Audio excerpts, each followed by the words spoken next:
Hello guys, मैं Khushi. Welcome to the news talk channel. हर दिन की नई खबरें पाने के लिए हमारे चैनल को सब्सक्राइब कर लीजिए और साथ के साथ बेल आइकन को भी दबा दीजिए, जिसकी वजह से आप और हम साथ में जुड़े रहें और आप तक हम नई नई न्यूज़ पहुंचा पाए। तो चलिए आज की न्यूज़ शुरू करते हैं। हेलो गाइस, मैं खुशी आपका स्वागत करती हूँ द न्यूज़ टॉक चैनल में। सुबह शुरू हो चुकी है तो बढ़ते हैं आज की बड़ी खबरों की तरफ और आपको बताते हैं कि देश में हालात कैसे हैं। जैसे कि आप लोगों को पता है कि 17 मई तक लॉकडाउन बढ़ चुका है और ये चरण शुरू हो चुका है लॉकडाउन 3 का, और उस दौरान ही काफी सारी रियायतें भी दी गई हैं। इन रियायतों में क्या क्या सब चीजें बदल गई हैं, क्या क्या कहां पर हो रहा है, इन सब चीजों के ऊपर नजर डालेंगे। रेड जोन में क्या क्या सब चीजें की जा रही हैं, ग्रीन जोन में क्या क्या सब चीजें की जा रही हैं, और उस दौरान ऑरेंज जोन में क्या क्या बदलाव किए गए हैं, और कांग्रेस सरकार क्या बोल रही है, और प्रवासी मजदूर क्या पहुंच पा रहे हैं अपने घरों तक, और रेलवे सरकार का क्या नियम है, केंद्रीय सरकार क्या सब चीजें कर रही है। हर एक चीज के बारे में हम आज की न्यूज में आपको बताएंगे।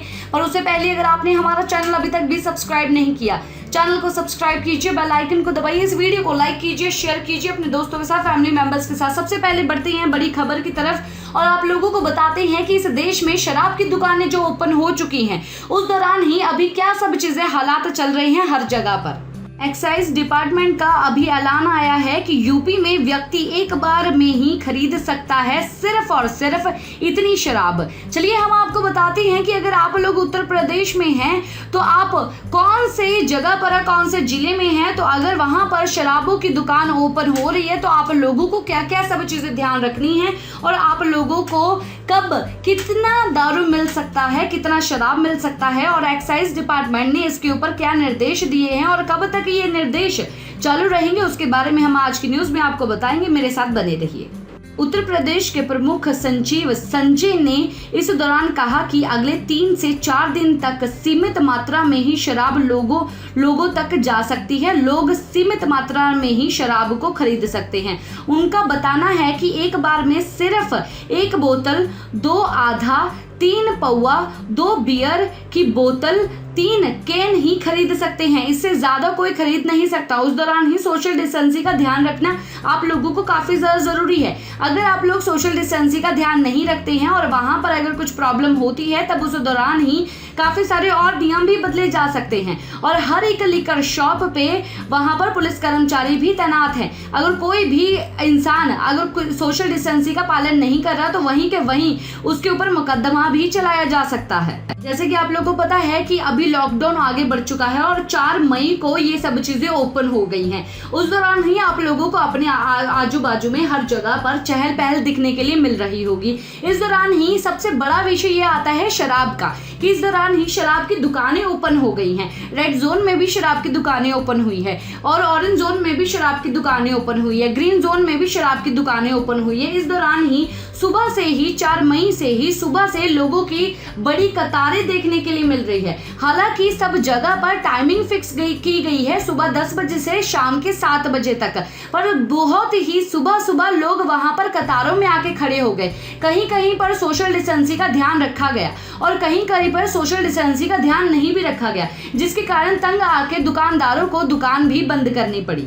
बता दें कि राजधानी लखनऊ सहित प्रदेश के अधिकतर शहरों में आज 10 बजे से शराब की दुकानें खुल गई। शराब की दुकानों के खुलते ही यहां खरीदारों की भारी भीड़ देखने को मिली। इस दौरान लोग सोशल डिस्टेंसिंग का पालन करते हुए भी दिखाई दिए।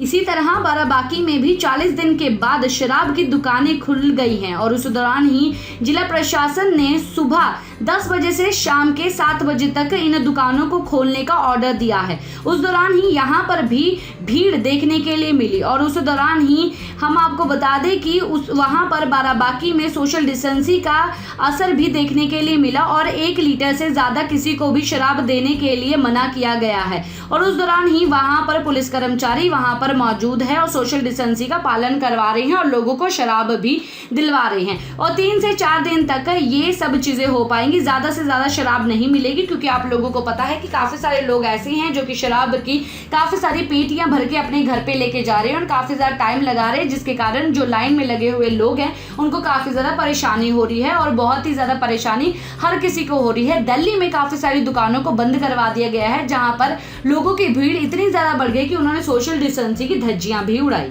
इसी के साथ बढ़ते हैं बड़ी खबर की तरफ, ब्रेकिंग न्यूज की तरफ, जिसके बारे में जानना आपको काफी ज्यादा जरूरी है, क्योंकि अभी अभी प्रियंका गांधी का बड़ा एक बयान आया है। उन्होंने ये चीज बताया है कि प्रवासी मजदूरों से पैसा क्यों लिया जा रहा है और उनसे टिकट के पैसे लेके उनको घर तक पहुंचाया जा रहा है, ये सब चीजें क्यों की जा रही है। उन्होंने अभी एक और भी बात की है, जब नमस्ते ट्रंप पर 100 करोड़ रुपया खर्च किया जा सकता था तो फिर प्रवासी मजदूरों के ऊपर मुफ्त उनको घर पे क्यों नहीं पहुंचाया जा रहा। चलिए जानते हैं उन्होंने ट्वीट करके क्या सब चीजें बताई हैं।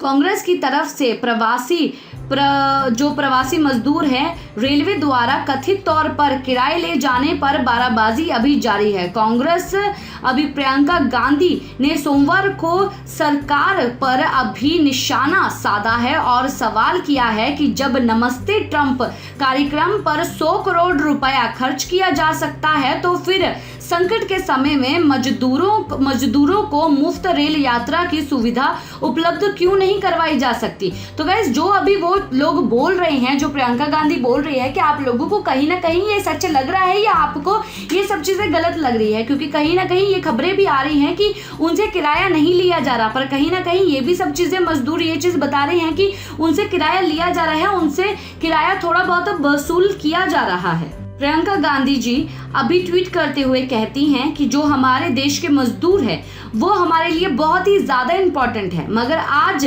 वह दर की ठोकरें खा रहे हैं। ये पूरे देश के लिए बहुत ही अतम पीड़िता का कारण है। प्रियंका ने सवाल किया कि जब हम विदेश से फंसे भारतीय नागरिकों को हवाई जहाज के सहारे उनको यहाँ वापस लेके आ सकते हैं, जब नमस्ते ट्रंप कार्यक्रम में सरकारी खजाने से 100 करोड़ रुपए खर्च कर सकते हैं, जब रेल मंत्री पीएम कोशिका में 151 करोड़ रुपए दे सकते हैं, तो फिर मजदूरों को आपदा के समय में, आपदा की घड़ी में उनको पैसा खर्च करके सरकार उनको उनके केंद्र तक, उनके घर तक क्यों नहीं पहुंचा सकती थी। इस दौरान ही आप ही कुछ बताइए कि एक्चुअली में जो सवाल अभी प्रियंका गांधी बोल रही हैं तो इसके ऊपर आपका क्या कहना है।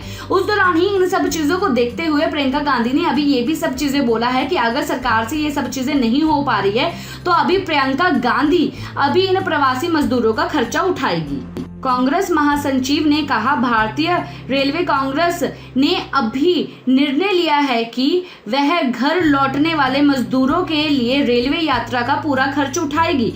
तो अभी आप क्या बोलना चाहेंगे इसके ऊपर बताइए जरूर कि इस वक्त जो कांग्रेस कर रही है, क्या सिर्फ ये वोटिंग के लिए कर रही है कि आगे जब वोटिंग होगी तो इनके पास वोटिंग ज्यादा हो और उस दौरान ही मोदी सरकार कहीं और हट जाए और उस दौरान ये भी अभी इस समय पे क्या राजनीति खेली जा रही है? आपकी नजर में क्या है बताइए जरूर कमेंट बॉक्स में। तो बढ़ते हैं आज की बड़ी खबरों की तरफ और आप लोगों को बताते हैं कि और भी देश भर में क्या सब चीजें चल रही हैं, क्योंकि आप लोगों को पता है कि अभी लॉकडाउन तीसरा शुरू हो चुका है और उस दौरान ही काफी सारे लोग बाहर निकल चुके हैं, पर क्या सच में लोग सोशल डिस्टेंसिंग का ध्यान रख रहे हैं? क्या सच में लोग मास्क वगैरह पहन रहे हैं? क्या सच में लोग सैनिटाइज कर रहे हैं? क्या सच में लोग जिनको काम नहीं है वो घर से बाहर नहीं निकल रहे हैं? क्या आप लोग भी उन लोगों में से हैं जो कि सोशल डिस्टेंसिंग का पालन कर रहे हैं और घर से बाहर ज्यादा नहीं जा रहे जब आपको कोई काम नहीं है? तो बताइए जरूर कि एक्चुअली में ये जो अभी जो रियायतें दी गई हैं, क्या आपकी नजर में ये रियायतें सही हैं या सरकार को और भी कुछ सख्त कदम उठाने के बाद ही ये रियायतें देनी चाहिए थी? देश में कोविड-19 से 1373 लोगों की मौत, संक्रमित का आंकड़ा 42,500 के पार। चलिए हम आपको बताते हैं कि कहां पर क्या क्या सब चीजें हो चुकी हैं, क्योंकि इस दौरान ही काफी सारी रियायतें तो आ चुकी हैं, पर अभी आंकड़े कितने हो चुके हैं। अगर आपका भी शहर कोरोना वायरस से पीड़ित है तो आपके शहर में कितने आंकड़े हैं, चलिए हम आपके शहर की भी बात करते हैं। विश्व महामारी कोरोना वायरस का प्रकोप भारत में तेजी से बढ़ता जा रहा है। देश में कोरोना का कहर थमने का नाम नहीं ले रहा।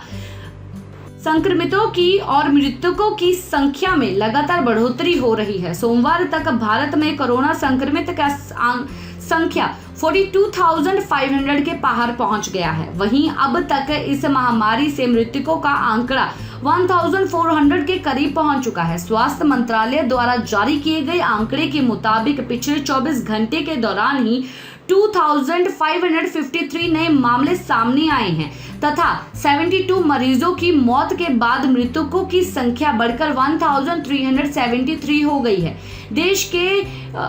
विभिन्न राज्य एवं केंद्रीय शासित प्रदेशों में कोरोना के अब तक कुल 42,533 मामलों की पुष्टि हुई है, जिसमें 111 विदेशी मरीज शामिल हैं। इसी दौरान ही जो कि कोरोना से संक्रमित जो लोग हैं उनके स्वास्थ्य में ठीक होने का भी रफ्तार तेजी से बढ़ती हुई जा रही है। पिछले 24 घंटे में कोरोना से संक्रमित 1074 लोगों के स्वस्थ होने के साथ कोरोना से निजात पाने वाले मरीजों की संख्या 11,707 पर पहुंच गई है। स्वास्थ्य मंत्रालय के जारी से सोमवार सुबह जारी किए गए आंकड़ों के मुताबिक कोरोना वायरस का प्रकोप देश में 72 राज्यों और केंद्रीय शासित प्रदेशों में फैल चुका है। संक्रमित और मृतकों की संख्या में रविवार की तुलना में सोमवार को बढ़ोतरी हुई है। कोरोना से सबसे गंभीर रूप से प्रभावित महाराष्ट्र में हालात